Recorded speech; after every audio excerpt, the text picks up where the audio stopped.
Hello everybody, I'm your host Zenitsu, and you're listening to the Digi Talks podcast. Just as a quick reminder, I do stream this live over on twitch.tv/Zenitsu, usually Tuesday nights at around 9:30 Eastern Standard Time, but fear not if you ever miss the live show, because it's always uploaded as a YouTube video under the channel of Zenitsu, as well as being on various podcasting platforms like Spotify for your viewing and listening pleasure. So please feel free to do that social media doobly-doo thing and to leave that rating, like, follow, subscribe, whatever, depending on the platform that you're listening on. We like to pretend that it helps the podcast. So today I am back with Jay Stewart, and we do have a little bit of news to talk about because Anime Expo happened and Digimon was at Anime Expo. So that was kind of neat. We do have a tiny bit of Bandai developments, as well as just our experience from this week of Digimon and what happened, both on locals level and beyond.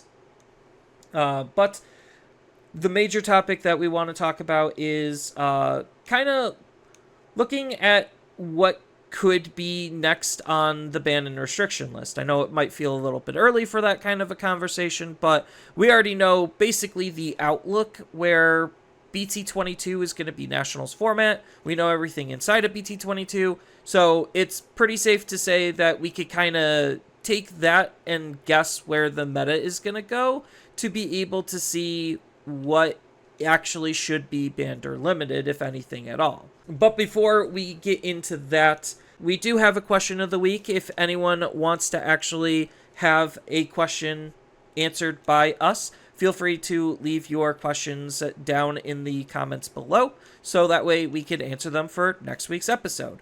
So, Jay Stewart, take it away with this question of the week. Yeah, so this question of the week comes from Green Hill Mario. So, practically, he states off that practically from what he's seen of EX9 Alter S deck, there's nothing particularly going on. There's nothing about it that's screaming as meta-defying. So he wants to talk about why shouldn't a deck, well, his actual question is, why shouldn't a deck get a broken card where its best use is within its own archetype?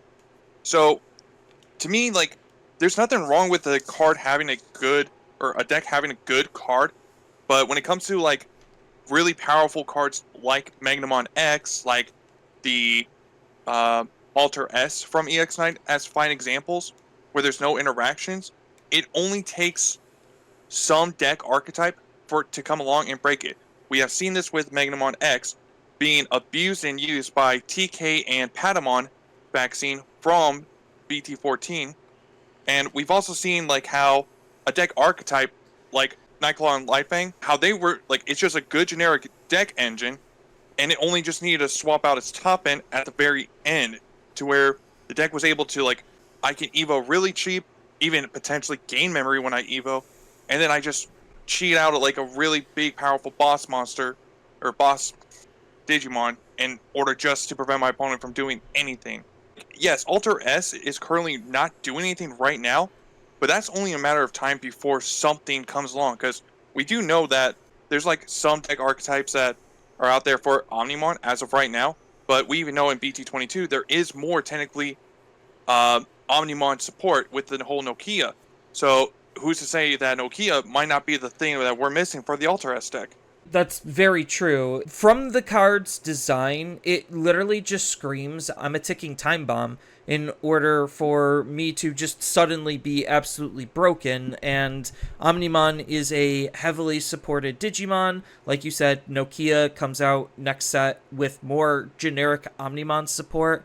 So maybe she is the tipping point, maybe she's not going to be doing enough, maybe her engine isn't efficient enough, maybe her engine in combination with the others, but that's not saying that, maybe down the line, there's going to be something that's going to absolutely break Omnimon over its head, because Omnimon is just that prevalent of a Digimon. So who's to say, Liberators doesn't print something for Cool Boy, even though Cool Boy, yes, is leaning more towards Royal Knight usage, but who's to say, he doesn't get a Omnimon support engine for not Royal Knights?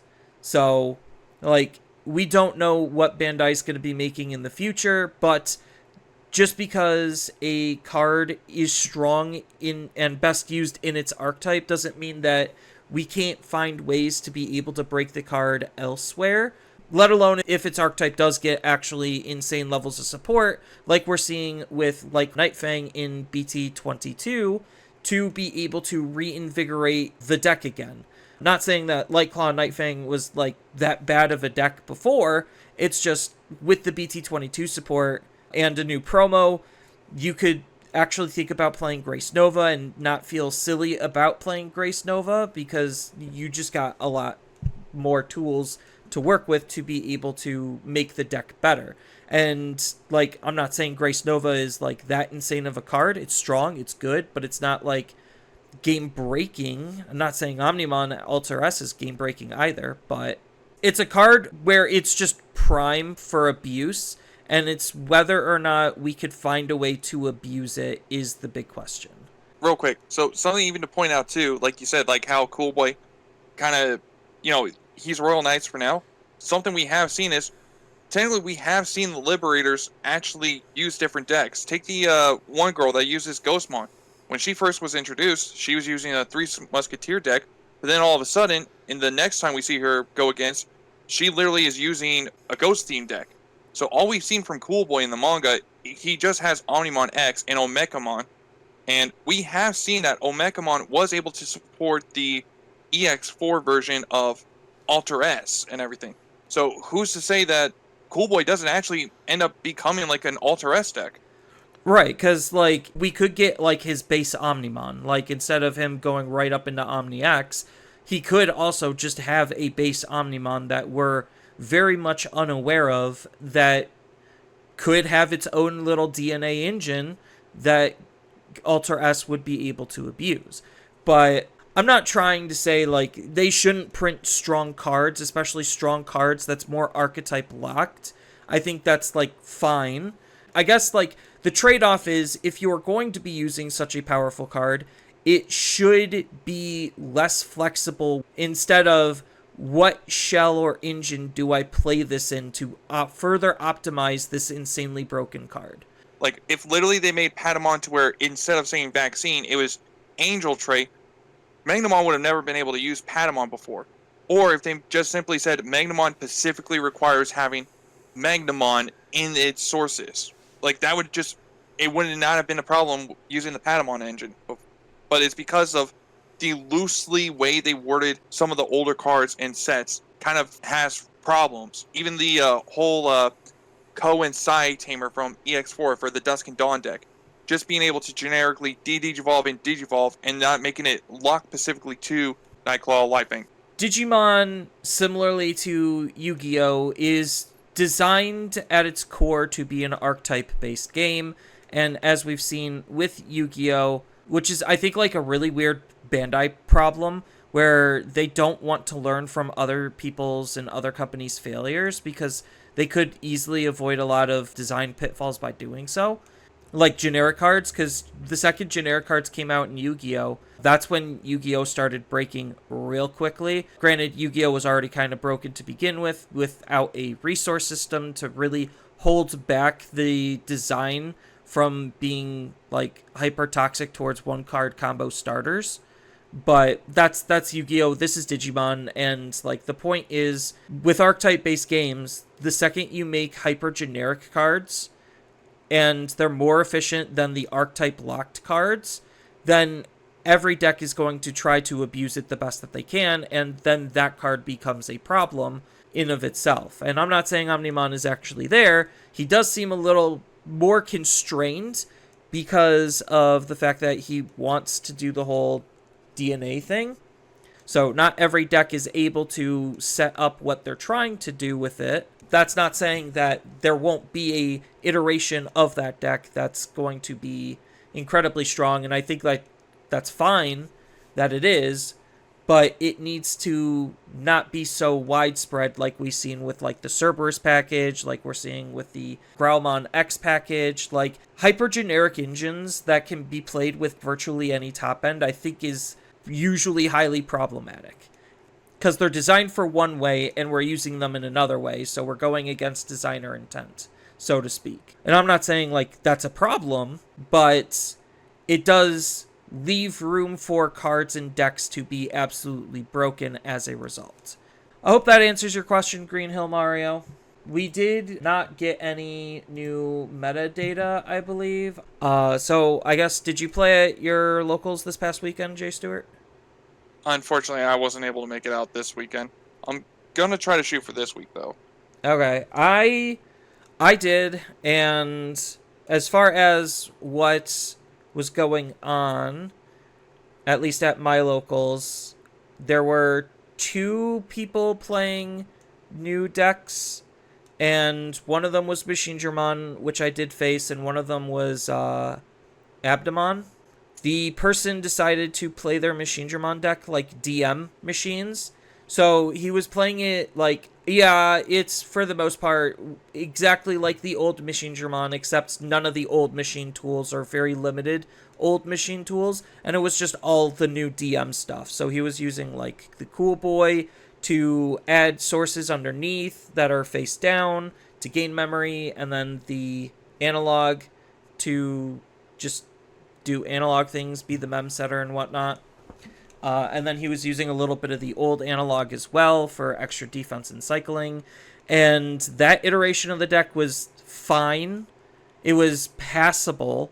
Do I think that's the most optimal way to be able to play Machine German? Probably not. I think if he didn't do silly DM shenanigans, there's probably better and more efficient things that they could have done. Their deck also wasn't complete. They were only running 3 Machine Germans, and the dude was just like, I don't have a 4th. I'm going to try to get a 4th, because the games that he saw Machine German versus the games he didn't see Machine German were like night and day. But it was kind of interesting seeing the DM stuff at least kind of do something.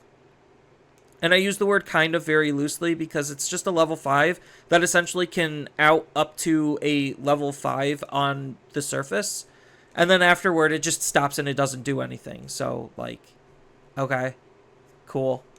But Machine German looks very strong, and that card is going to see a lot of play.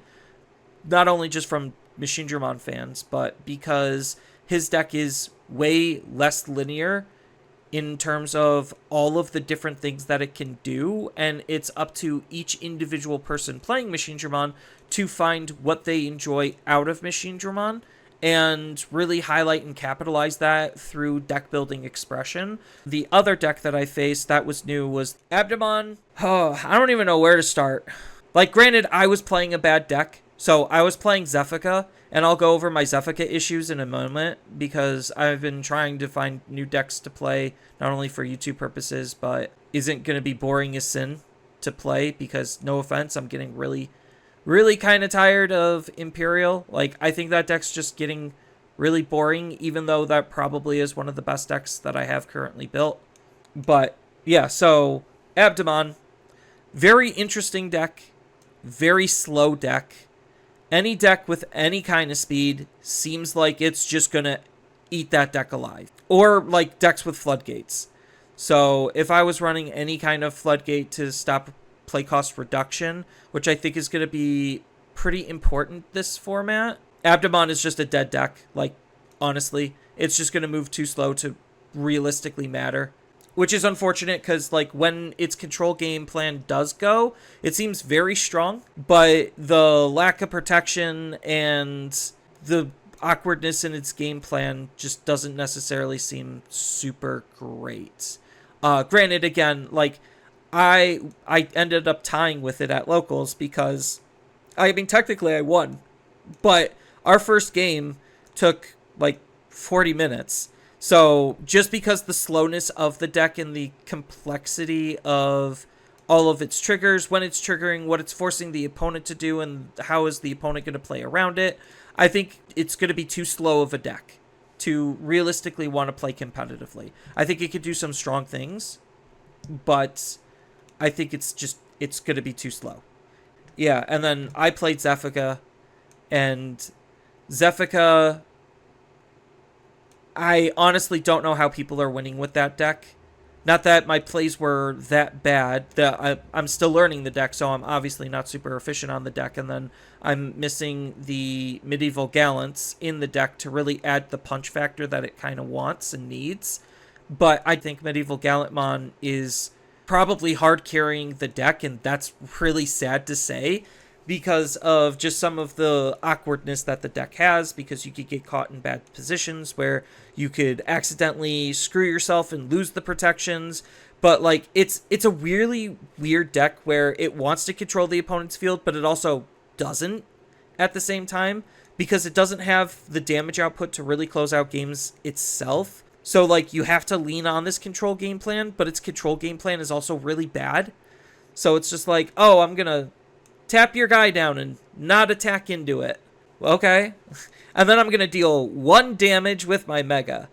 And then you're going to unsuspend. I'm going to be a 14k with protections. Oh, I can't suspend your guy anymore. So I guess you just are going to out my Digimon next turn. And then I kind of just lose. Like, it feels like it's just wanting to be like an ace bait deck. And then it's just really bad at that game plan. And then it's also really bad at just dealing damage and closing out games. And like I said, I don't think Medieval Gallantmon is saving the deck. It's helping it a tremendous amount in terms of the control and aggression. But if you need a $50 to $80 card to bail out a bad deck, you're probably just better off playing a better deck. So yeah, that's my personal experience with it. It feels very clunky. It feels very awkward. It's got some okay tempo, but it doesn't amount to anything, literally. Like, the most that my opponent ever had to worry is, do I have the ace? And that's it. Zefika's not the deck for me. I think, like, Shoto with more support could be actually pretty good. Like, obviously, Liberators are getting their level 7s. So maybe when Shoto's level 7 actually comes out, he'll be good. But right now, I really don't see it. Yeah, because, I mean, I think the Safaga Ace is supposed to be his quote-unquote level 7, but from last what I remember reading, like, Terramon kind of was saying that going into that Safaga Ace kind of was hurting him or draining him, I guess. So, like, I'm pretty confident to say he's going to get a new level 7. Like, so, from a lore perspective, Safaga Ace feels like it's that half step. Because, like, if you look at the level 7s from BT22, like, they feel like level 6.5s. So they're closer to level 7s than 6.5, whereas Safaga Ace is closer to a 6 than a 6.5. Is like Shoto was trying to unlock his crest but didn't have the means to do so, so he got Safaga Ace the plus form instead, where now the other characters unlocked their crests, and now they have full 7s that could also digivolve off of 5s, so you could skip the level 6 stage if you need to. It feels like Shoto's going to get a true level 7, and Safaga Ace was just the half measure in the other direction. Yeah, like, Safaga Ace was the temporary solution to get out of the situation they were in at the time. Yeah, like, it was, I'm going to try to unlock my level 7 here, and not unlock my actual level 7, and it was like the in-between step. Whereas the other characters, they actually unlocked their level 7, but from the card design perspective, the fact that they don't need the 6 means that it's not necessarily the most powerful of level 7s, but it's still a huge upgrade regardless. It'll be interesting to see when Shoto's crest comes. I think, like, based on set knowledge, we're probably going to be getting Shoto support in EX11 with the next Liberator set, like, dedicated Liberator set. But, I mean, like, Liberator decks just feel like a giant investment pool where it's just like, yeah, they're not overtly bad, but they're not, like, the top tier decks right now either. Yeah, because, I mean, like, the Liberator decks, I mean, they're really fun to play. It's just, unfortunately, with what's out there right now, it's like they kind of can't shine. Yeah, and, like, your protections, if you don't have the right tamer, will just end. Or if the opponent isn't giving you anything to suspend, then your protections just will end. And because you're not dealing enough damage to the opponent, they're able to then react to you easier than you're able to react to them. Especially for the top decks like Megidramon. It's just like, okay, I just won't play a Digimon. then you're going to have to find a way to gain the protections, which you're not going to be able to do. And, like, that's what it feels like. So it's going to be interesting to see for Shoto's deck develops, but I do think Medieval Gallantmon is hard carrying the deck based on, like, what I've experienced from a couple of playtesting sessions leading up to locals, and then its overall performance in locals. Like, it doesn't seem bad. It's just not top tier. I guess we could transition into, I think we already mentioned it on the podcast, but we could do it again. Bandai actually listened and changed the pricing for the next season, because Event Pack 8, we did get confirmation it's a silver foiling, so don't know exactly what that means, but the fact that Event Pack 8 is just absolutely garbage because it's just store tournament reprints, and the fact that they're not, I mean, they can't change it because they've already printed that, and that's what they have to do, because they printed those probably about a couple months ago in preparation for the next season for competitive play. So I wasn't expecting them to change it, but the fact that they added basically the last event pack to the pricing to basically double up on the event packs is nice. So that way the pricing doesn't, like, absolutely suck. So yeah, cool that Bandai listened. The Digimon community is very in touch with its game, and we know what we want, and the fact that Bandai doesn't know what we want is a very alarming thing, because that means they're not paying attention. It feels like they're just barely paying attention to us. And, like, granted, Gundam's on the horizon. One Piece is the 4th best TCG on the market. Digimon is currently number 7. And, like, the pieces of the pie that they're giving each of the games attention to, obviously Digimon doesn't have the biggest slice. Honestly, right now, it just feels like One Piece and Gundam have the bigger slices than Digimon, and we're not even second fiddle, we're third fiddle. And considering TCG design teams are usually very small, honestly, they probably maybe have 10 people total, if that, looking at the state of the entire Digimon TCG. And yeah, I'm not going to say that's not normal, but it doesn't give us the confidence that they're actually paying attention and listening. So at least, like, them listening to this was good. Let's just hope that they continue to actually listen and act on specific things. I think one of the reasons why they said hey, we chose the cards that we did because everywhere else around the world didn't have as easy of an access to these cards. So we kind of wanted to make, like, universal, like, everybody gets the same thing, and that's kind of why they chose what they chose. So I think that was the reason. So after they kind of said that, that kind of had me wondering how exactly is, because we know there's going to be a reprint set, but now it just got me wondering, it's like, okay, well, how are they going to do the reprint set? How are they going to decide what cards should be reprinted? Because I can name one card right now, like the Arena from BT11, that definitely should be reprinted, especially if they're making all 4 support, because more access to Arena be really powerful. So it just has me wondering, what are they going to choose to reprint? Well, so it's not even a reprint thing. Like, it 100% does not read as a reprint thing. To me, this messaging that they put out in regards to trying to have a even parity across the field when it comes to promos, because these are specifically with promos. It doesn't really have anything to do with reprints. It means that other areas are not getting the same level of promo support that they need to, and this is their band-aid fix, where it's just like, okay, sure, we could screw over one of the larger markets just to cater to some of the smaller markets to get their promos out, but if anything, that means that they need to do a better job at getting the promos out in those other areas. Like, these store tournament cards are also getting a reprint in Billion Bullets, I believe. So it's just like, we're seeing these cards a total of 3 times. That's way too much. I mean, like, it isn't too much, but the fact that we're getting these promos in this region 3 times, and others, this is their first introduction to them, that should be a huge issue that they should be looking at trying to fix. So it's just like, how are they going to be distributing cards in that area to be able to get these more mundane store tournament level promos in the players' hands? And again, not everyone is actually going to be competing in these events also, because these events are highly limited. And, like, the other regions have smaller caps. because they don't have as big of a player base because they're smaller territories. So it's just like, okay, how are you actually getting these cards into players' hands?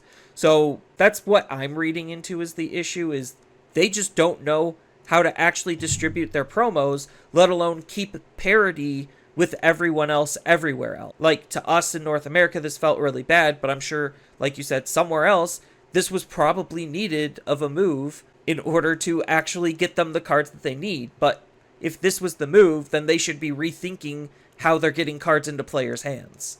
So, like, I think, like, a dedicated reprint set is a good idea to do that. But then they have to release the reprint set in a timely manner. Otherwise, now the formats are fragmented because of promo distribution, and that's not particularly cool or good. It's a very complicated issue that they very much don't have an answer for. But again, I'm not them, and I'm not going to pretend like the solution is that easy, because maybe there is something that's stopping stores in other territories from getting store tournament packs. Then that's an issue that you need to address. Like, all this reads to me is there is a bigger issue that Bandai has no idea what they're doing and how to fix it. And they should be doing better at fixing it. And this was their first attempt, but it hurt the larger territories as a result, and they can't afford to lose those larger territories. We could move on to Elysian news, which I'm going to spoil right now. We got none. Isn't that great?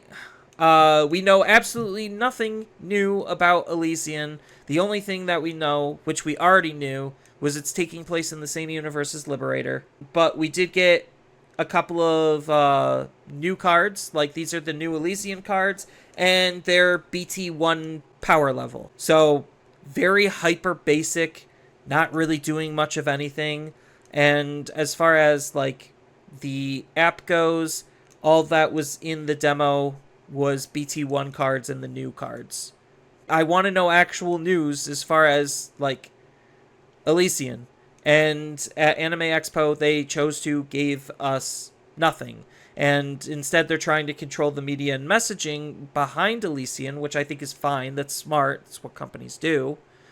But the fact that you couldn't take pictures, you couldn't record gameplay, you couldn't show off anything, and people, as a result, barely talked about it. Like, and I think this is a good opportunity to give us information that we want. Like, I know we're all hankering for a release date, but it very, very clearly feels like they're not ready for it, because the few little screenshots that were leaked really seemed like it was not a complete product yet. I mean, granted, it is a demo. Like, it still feels very far off.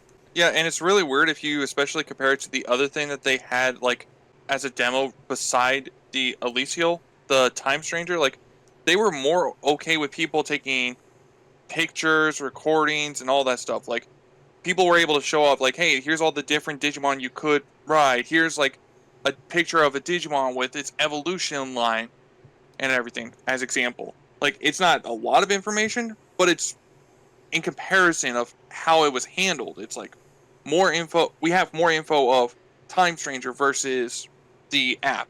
Yeah, and I thought that was kind of weird. And then they talked a little bit about the anime Beat Breaker. So they showed off the protagonist actually in full color. Same thing with his Digimon. So that's cool. I think they were hinting at who his Japanese voice actor is. Based on the past trends, this is not getting simuldubbed. If we're lucky, we'll get this dub a year or two from now. Like, and I think that's a mistake. I think, like, they need to jump on simuldubbing as a concept, because, like, this anime season in particular is, like, extra stacked, and there's a lot of stuff that's getting simuldubbed. Like, Gachakuda's getting simuldubbed. Nobody's really even heard of Gachakuda for the most part if you're not, like, into the manga scene. And the fact that that's getting simuldubbed is, like, incredible. So, like, Bandai needs to up their anime game also and get on the simuldub hype train, so that way Digimon just stays in the public zeitgeist a little bit more, and people are actually excited to watch it. Because part of the failures of Cross Wars, in my perspective, like, between Cross Wars and Ghost Games, there was a ginormous dub gap. like ginormous dub gap. Cross Wars had an awful dub when it was dubbed, which was years after it. Adventures was okay. Atmon didn't even get a dub, and I think we're now just starting to hear murmurs of Ghost Games dub. And, like, sorry, that was years ago. Like, It's already been spoiled. No one's gonna watch it. right, and anyone who has watched it has already watched it. So, like, I think from an anime perspective, they really need to get on simuldubbing if they want to be relevant. I mean, they'll still be relevant because it's Digimon, and there's still a lot of Digimon fans. Obviously, we're talking about it. But in terms of, like, more broader mass appeal to get more people interested in Digimon, simuldub. That's Anime Expo. They literally gave us almost nothing, and they had an opportunity to give us more. So, call me a little salty at that, but I just see it as a missed opportunity, which I guess does make me a little bit salty. Yeah, because just real quick, little thing, like, we know Bandai is capable of doing simultaneous dub, because it's not Digimon, but like Gundam, which is part of Bandai, like G-Quux came out and was released. That one's simultaneous dub. Like, there's an English, there's Japanese, as a fine example. So like they can do it. If they're gonna actually do it, it's like they need to put the effort in. I guess we should talk about, like, our actual meat and potatoes. So, we know that Nationals is going to be basically right as EX10 is releasing. EX10 is Sinister Disorder, which is the villain EX set. So, the format for Nationals is going to be BT22, and, well, we know all of the cards inside of BT22, so we could kind of take some educated guesses as far as where we think the meta is going to go. So, looking at, like, BT22, granted, like, we still need to know what impact EX9 is going to have, but I think it's, like, in the big scheme of things, it's going to have a minimal impact.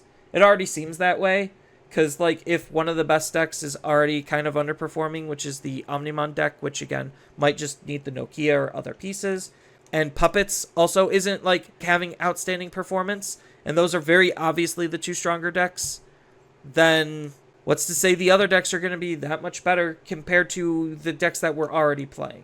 So, BT22 looks a little bit more promising because, again, the Omnimon support looks really good. The Puppet support just makes Puppets even better. Like, I think the Aqua support is good, and it's going to be interesting to see what actually develops out of Cyber Sleuth. Unfortunately, I don't think Atmon is going to actually be relevant as much as I want it to be. Diabormon got cute cards. DM is also not going to be relevant. And Lightclaw Nightfang I actually think is going to be relevant again. Like, in the more truer sense where it could use in archetype stuff. But Royal Knights gets better. And, like, that's a deck that really didn't need to get better. Oh, yeah, and All Force also got better, too. So as far as taking a look at what to actually ban and limit based on the current information that we have as our top decks, where would you start, Jay Stewart? I'm looking at so the three decks I have pulled up is Royal Knights, Sakuyamon X, and also the Megidramon, because obviously those three are the big bad, and the fourth one being Imperial right behind those three. Royal Knights, we can start with Royal Knights if that's what you have pulled up. There's a lot of stuff that's wrong with Royal Knights in terms of, like, why it's performing the way it is. I think one of the big pushes that Royal Knights got was the new option from BT20. I think, like, that's one of the more egregious cards. Last Guardian? Yeah, Last Guardian. I know a lot of people want the Royal Knights of the Purge to get limited, but I don't know if that card's doing as much anymore. Like, it's good. The big difference is Last Guardian is cheaper. Like, it's searching the deck versus Royal Knights, which is literally just a draw one. Like, that's it. Well, I guess it's also fueling Yggdrasil. But I think that the cheaper cost of Last Guardian makes it easier to use, and the fact that, like, it keeps your Digimon around is incredibly relevant because we're getting more and stronger Royal Knights. And next set we're getting a Leopardmon Ace, which means now we have a level 6 Ace Digimon that we could play hyper cheaply. So, like, usually you when it comes to Bandai's bans and limits, it's always been about tempo for the most part. So, what's causing the most egregious tempo swings? And I think like Last Guardian easily is one of those cards where there's just a lot of additional tempo swing. The fact that, I mean, obviously, when you're doing the whole Royal Knights of the Purge, you have to have the card in your hand already to do what you want to do, kind of situation. But with the Last Guardian, it can help fix your hand. So, like, that's where it makes it better.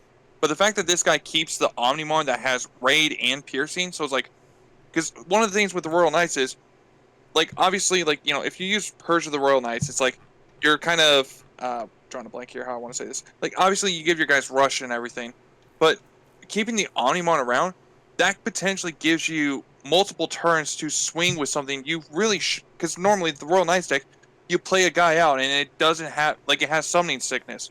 So by ignoring, like, protecting your guy and keeping him on the field, you're able to swing when you really shouldn't have been able to because Kingdra Seal was supposed to tuck it away. And you just ignore the main mechanic of how the deck works.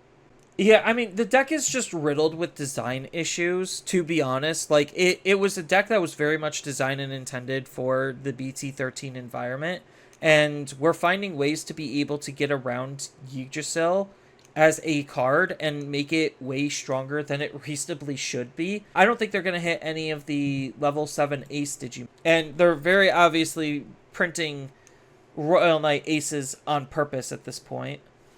So, like, it really starts to become hard to say what they're going to hit because those cards were not meant for Royal Knights. And they're not going to choice restrict them either because then having a deck with too many choice restrictions, you might as well just kill the deck off at that point. I honestly think the most egregious things is literally coming from the BT20 cards, which they're not going to touch because the second you touch one of them, that kind of ruins the whole thing outside of the Last Guardian, which is why I think, like, that's the card to probably hit. Like, curb their consistency, and then the deck is probably okay because now it has to high roll in order to have the same output because they're not going to hit the Omekamon. They're not going to hit Cool Boy. As far as their old cards, they can't hit the Wincons. They're not going to hit Omnimon because that's a money card, like Omnimon X. You can't hit a Kingdra Seal because that just kills the deck off completely. Right, so, like, there's not a lot of things they reasonably can hit inside of Royal Knights to really curb it, except for the two big options. I mean, sure, they could very easily just say, you know what, screw it, we are just going to kill the Omni X package and take out the Omekamon or take out Cool Boy, but I reasonably don't think that they're going to do that. I really don't. I think if they do anything, it is going to be one of the two options. Yeah, because if they kill if, like, they hit the Cool Boy, then that kind of defeats the whole gimmick of what Omekamon and Omni X is trying to do. Granted, that's what's making the deck way faster and stronger, is because of how they're abusing Omnimon X.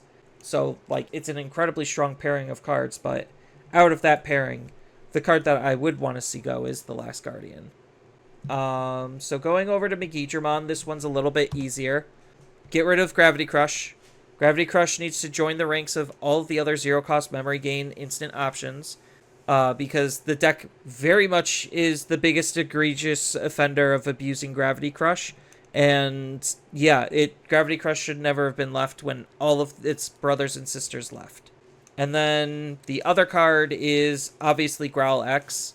Growl X is probably going to join the ranks of the overtuned level 4 X Antibody Digimon. I think, like, at that point, you should just also hit Cerberus X or Dober X at the same time, just to kill off that package as well. Because, again, you really don't want hypergeneric engines forming in Digimon, because that's not necessarily what Digimon's about, and usually that kills off deck creativity and deck design. So something I kind of want to get your opinion on. What do you think about the promo Gigimon? Because, I mean, the Growl X, like, I'm not saying it doesn't deserve the hit or anything, but when I'm looking at the Gigimon, like, the fact that it has the on-deletion to, like, fix your hand to get back any of the pieces that you just lost, or even milled, I mean, even getting, like, the whole Gallimon kind of combo effect thing also going for you as well. Because, I mean, take, for example, like, how most of the Gallimon decks, they're only running one, if not two copies of the newest promo Gallimon, and one copy of the BT13 Gallimon. So like the moment they see it in the trash, they practically can just use the Gigimon to combo off. The problem is they've already let that design run rampant and say we're okay with it. So if they hit the Gigimon promo, then they have to hit the Adventure Egg, then they have to hit all eggs that are exactly like that. Which there's not a ton of them. There's a handful, not a ton. And I do think that type of egg design is problematic, but Bandai thinks that it's perfectly healthy and okay. Part of the problem with that egg design, yes, is you could grab back whatever was your most important piece that you lost, which is why a lot of people were playing Black Growlmon when that card came out, was because it was filling that same type of role, except now this time it's on an egg, so it's easier to use. But if they do that, then they have to hit all of the other eggs that are exactly like that, which will do a lot of harm for a lot of decks, which I'm okay with doing, like having that big of a shakeup. But if anything, it's going to highlight that the usage of the trash in Digimon is incredibly problematic to begin with. Like anything touching the trash in terms of pulling out cards from it is by default a problem because we have very limited trash interactions. So I think like if we had more trash interactions, then those cards are probably more okay. But the fact that we don't is part of the problem. Yeah, as much as I would say the promo Gigi is a problem, Bandai has already said we're okay with this type of design. We're letting it go. So I'm looking at more of past trends in terms of relating them to current issues. Yeah, that's Bandai's MO, is like what it actually is acceptable and what isn't acceptable in terms of design space. And this is something that they're playing around with more and more. And this is something that Bandai says that is actually okay. I mean, granted, they could just ban both of them, like the Adventure Egg and the Adventure Sunamon and this Gigimon, and like the one or two other eggs that are doing something similar to this, and I would be perfectly okay with that.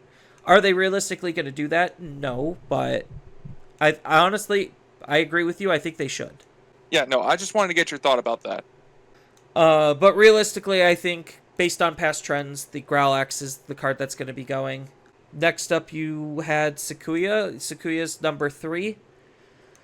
Yeah, I didn't have them in Pacific order, but yeah, it's the third deck I had it.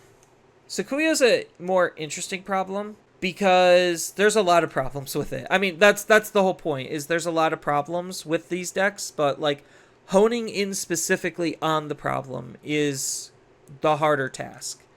The immediate standout is the Digivolution plugin. That's the immediate standout, because granting free evolution from an option that you were supposed to pay for is what's making that deck move faster than intended. By that logic, you could also just remove the Taumons that are being problematic, and I think that curbs the deck pretty hard. So those are my 2 picks if I had to pick any. Yeah, because like I'm looking through here, and I mean, for the most part, I think I'm looking at the Taumon Ace, for example, where it's like, oh, you could use a single-use color option card from your hand without paying the play cost. I mean, that, like, it's the fact that it's using a lot of effects like that, because there's even the rare BT19 version of Sakuyamon that has, like, a very similar effect to that.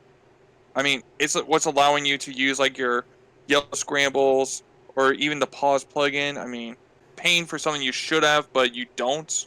Yeah, the deck was always trying to use plugins specifically for free, so I'm like less okay with that because that was what the whole game plan. Part of it is scrambles is a problem for the deck because, okay, we remove Digivolution plugin and then they just play more scrambles.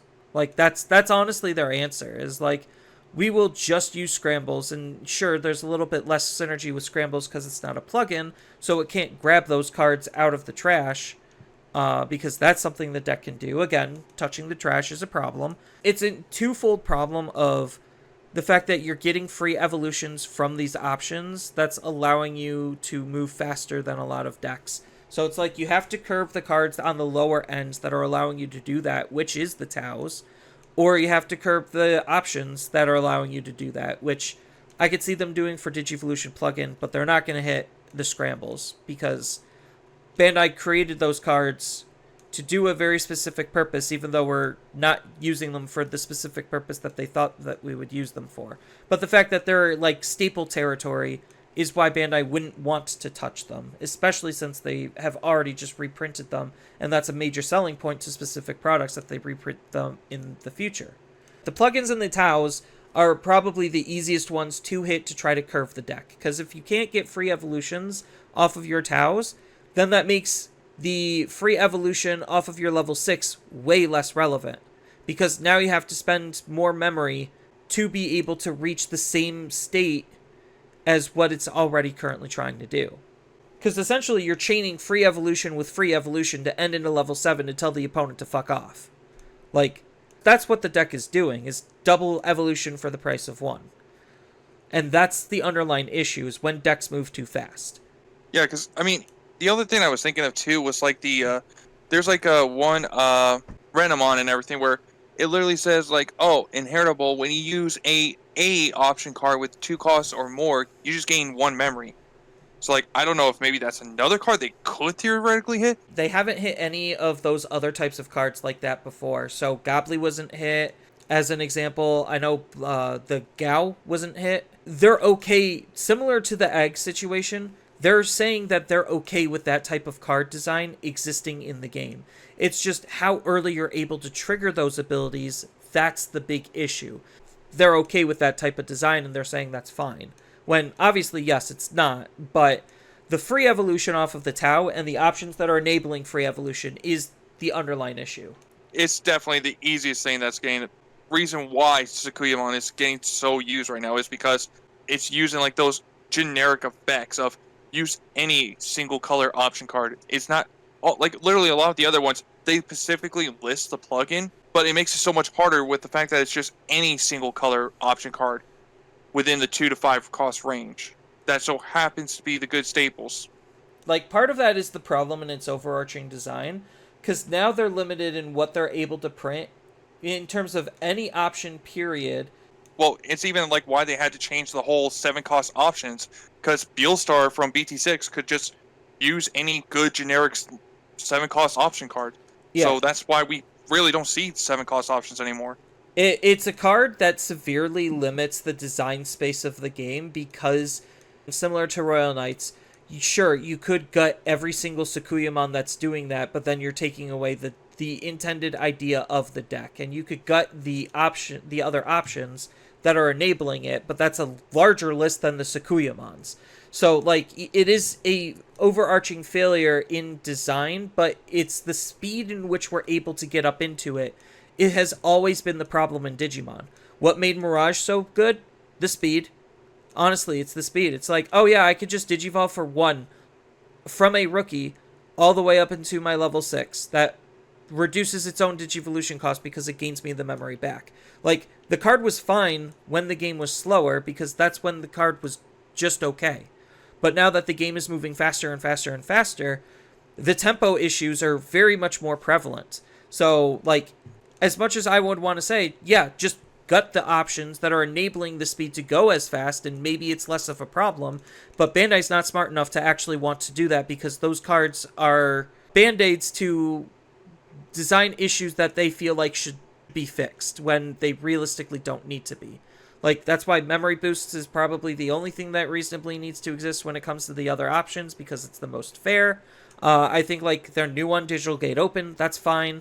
It's mostly just speed and tempo that's always been the problem with Digimon, and they have terrible speed control management. So, speaking of that Digital Gate Open, yeah, Sakuyamon would be able to use it. But it's just helping with the consistency, and consistency is not necessarily as much of a problem as tempo. Like, gaining free Digivolutions is way more egregious than searching the top 3 cards. Like, sure, you could play a Tamer later, which would help. So, like, Digital Gate Open, thinking in the future, is a card that would help Sakuyamon out, but it's not changing the speed in which it's moving. Setting up the Tamer when you're already in your level 6, realistically, is not going to be doing you anything. So, it's fine in Sakuyamon. The big problems, like I said, are the TOWs that are allowing you to use your options for free, and the options that are digivolving you for free. Those are the underlying issues. Yeah, I definitely agree with that. Just kind of hard to decide which one to hit because, as you said, they hit the green plugin, then scrambles just become. They hit both. Like, just hit both of them. Say, screw the good Tau, and screw the Digivolution plugin, and then see where things are. Like, granted, we're just going to be playing the Ace, but now we're playing an Ace. And, like, that creates liability, which is fine. Because if you're trying to go into, like, let's just say Ruin mode, and then Ruin mode kills itself, now you actually have to worry about the overflow. But they probably are going to have to reevaluate that deck more when the advanced deck comes out, because, oh boy. We've seen how the other two advanced decks were in. Beelzemon alone, the moment it had support for it, literally the very next set, that Beelzemon took off like crazy. I mean, they could pull a Gallantmon and just completely change how Sakuyamon functions and make it not plug-in central. Like, they very obviously could do that, but we'll have to see. But Imperial's pretty easy because this is just a well-known one. Tamer, it's 100%. You either hit the Tamer or you hit the level 4s. There is no ifs, ands, or buts about it because they're not going to hit Pyldramon. Like the BT16 Pyldramon. They're not going to hit that. No. Like, so, the Tamer allowing you to set up your Digimon for free is, like, incredibly stupid. And then the level 4s that give you memory when you DNA is also incredibly stupid. Well, especially the XVmon giving, like, the whole jamming. Because at least you have, like, if the Pyldramon doesn't have jamming, then it makes its swings a little bit more riskier. To me, Tamer is definitely way more egregious, like playing out the rookies, so one, you could search your pieces for free. That's the underlying issue with a lot of Digimon, is like these engines that are allowing these decks to function faster than the other decks is the underlying problem, because if you look at a lot of, like, let's just say the Liberator design decks, they all function at basically a very similar speed threshold, and no wonder why they're not doing well is because that speed threshold is nowhere near as good as what the top decks are currently doing. I don't think anything else needs to be hit from Imperial. So I know the number 5th deck is Purple Hybrids, but people would be very salty if I said Purple Hybrids needs to be hit. Yeah, I'm pulling up a Purple Hybrids deck right now. I mean, it's just the Vulgar combo is still just insanely strong. Like, yes, it's less consistent, but it's still insanely strong when it goes off. Because the big thing is, if we gut these 4 decks, does Purple Hybrid then become the best deck? That's the big question. Because, like, Purple Hybrids is good, but it's not, like, insanely hyper impossible oppressive to win against. I think, like, if anything, maybe they do just need to rip the Band-Aid off and hit Ukomon. If anything. Yeah, and, like, take the Hybrids decks, for example. I mean, they don't need to worry about rookies, so playing this generic Ukomon to not only help fix their hand, but also constantly hatching and causing a tempo of how much they could potentially aggress and everything. I mean, to me, it's like, it works so well with hybrids compared to how any other deck could use them. Yeah, honestly, I like, think we're just getting to a point where, like, Ukomon probably is the way to curb Purple Hybrids, because then you're taking its main consistency engine away, and now it has to find other ways to do it. This is where I like Digital Gate Open as a card, because if we're saying, like, oh, the replacement to Uko is Digital Gate Open, and Digital Gate Open is a significantly slower card to use, yeah, that makes sense. And even when you use it, it leaves the field. Ukomon, you have to answer it when it's raised out, because well, if also, you don't, it's not checking security. Like, yeah, Digital Gate Open being an option isn't checking security, and it's a one-time use thing where Ukomon, you can not attack with it, and then just use its ability over and over again. Yeah, because you can even threaten one Ukomon on the field and one in the raising area. It's like, oh, you better answer this one on the field, or else I'm going to get crazy advantage from raising out this second one. Yeah, I still think, like, Ukomon was just a big design mistake, and they did good by hitting the promo Louis and the promo Uko, but the fact that we still have an Uko, even though it is more fair, it's still being abused, and it's still pushing the aggression of certain decks a little bit too high. Maybe it's time for it to go. Yeah, so moving away from Purple Hybrid, the Nightclaw Lightfang memory setting tamer.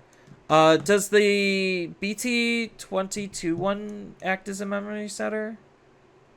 I can't remember, but its main effect is very specific, being Nightclaw and Knifing slash CS. So it's very more restricted and fair in No, its it's a use. memory gainer. So if the opponent has a Digimon, gain a memory, which I think is fine. Like it not having a dedicated mem setter and hitting the red tamer is probably the play, because the blue one, the blue combo tamer, Sayo and Co.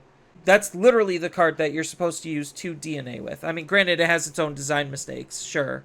But they Literally already the choice card. restricted to fix it. Yeah, and that card is the card that's allowing you to DNA into Grace Nova to begin with.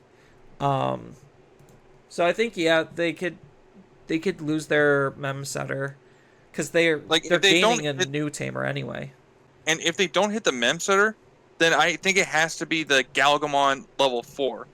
Because evoing into that for free and then gaining memory on top of that and drawing a card seems a little too tempo situation again. Yeah, no, I was saying that a long time ago, and like right now, my favorite deck to play is Blue Copium, which is basically the Mirage engine with whatever top end you feel like, because it's doing the exact same thing as what a lot of the other problematic decks are doing. Let me just ignore the fact that I'm supposed to pay for digivolving, and I'll just digivolve anyway. Because I still like that engine, but I do admit that that engine is problematic, even if it's not seeing current play. It's because people are trying to play uh, other better things. But people could eventually go back to that. Like, I prefer that engine over the fish engine, to be honest. Like, the blue fish engine feels way fairer in comparison, even though the abilities could reach higher highs. But then you're leveraging other tools to be able to try to mitigate your Digivolution costs, which again is the balancing act of it all. So I think like yeah, the Ko and Sayo Tamer and the level 4 Gao, those probably should go as well. I'm trying to think like what are some of the other top decks that really need it. Like I think I honestly if we mean, hit those, we should be in a reasonably decent state and kind of see like what's where a lot of the tempo issues and other decks are coming from. I mean, obviously, the biggest answer is like, yes, just kill off the delay options, like almost all of them. But they're not going to do that for obvious reasons. Galaxy, maybe the promo Destro, but that kind of kills the deck. I and it mean, also kind of limits the tamer removal options that are out there. I mean, yeah, and plus it like I know like to me it's more option card, but like to me it's like Galacti's not doing a lot to deserve a choice restriction. Is it powerful? Yes, but even so, it's not egregiously powerful as like some of the other decks we were mentioning, or even Theory, like hitting like future proofing kind of situation. I don't know. It just feels bad knowing that that's the best anti-meta deck. It's one of those decks where it just feels bad to play against because there's a lot of like super tamer heavy reliant strategies, and I guess like yeah, that's the check and balance of it, but I think they could design cards that are better to try to keep those in check rather than like directly I win this matchup hand over fist because I play a card that deletes tamers. I think like the big problem is a lot of tamer removal isn't on level 5s, it's on level 6s. And again, the issue comes from like Digicrossing out of the trash is incredibly stupid. So I mean, I guess at that point you could also make the argument for the Digicross Snatch. So that way you could keep promo Destro in. So maybe Digicross Snatch would be like a good soft hit, like a love tap. See where the deck goes after that. Yeah, I can see that for sure because it fixes your hand. So like if you get rid of something or something gets milled, it's like, oh well, I'll just get it back later. Heroes doesn't need a hit. Gallant already would get the hit. Red Purple Imperial doesn't even use the Tamer.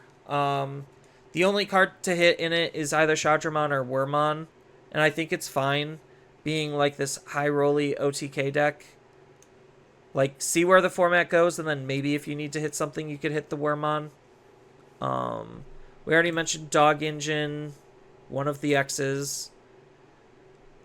Galacti we mentioned. Three Great Angels. Does that need anything?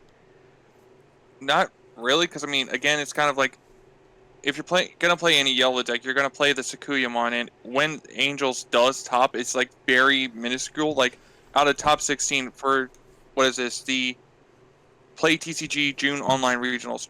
Only one is literally in it out No, of the 16 decks. so the big thing you have to look at is what is the deck's role, and if we remove the top decks, how does that recontextualize the deck?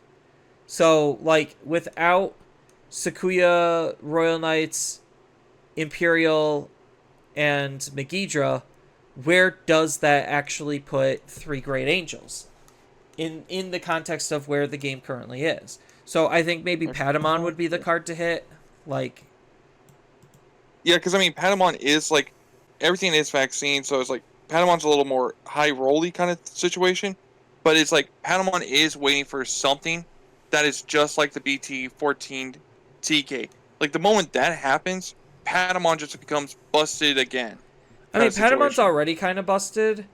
Like, because you essentially use Patamon to Digivolve for free and then gain a memory for Digivolving. Like, that's a play pattern I think reasonably shouldn't exist. Like, sure, the risk is you need to high roll it, but even if you whiff, so what? It just means you could gain that memory later. And, like, you got information as far as what's in your security, which is also highly valuable.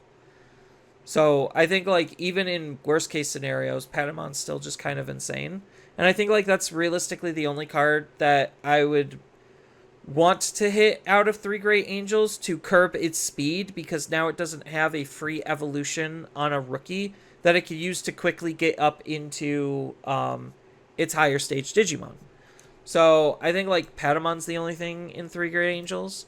I think Magnamon X is probably fine at this point. Shine's definitely not an issue. Neither is Hunters. We already mentioned Galaxy Engine. Adventures.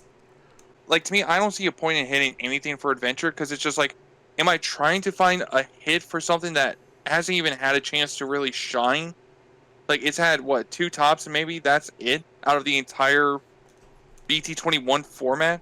Yeah, basically. Like, so like, I think it's fine.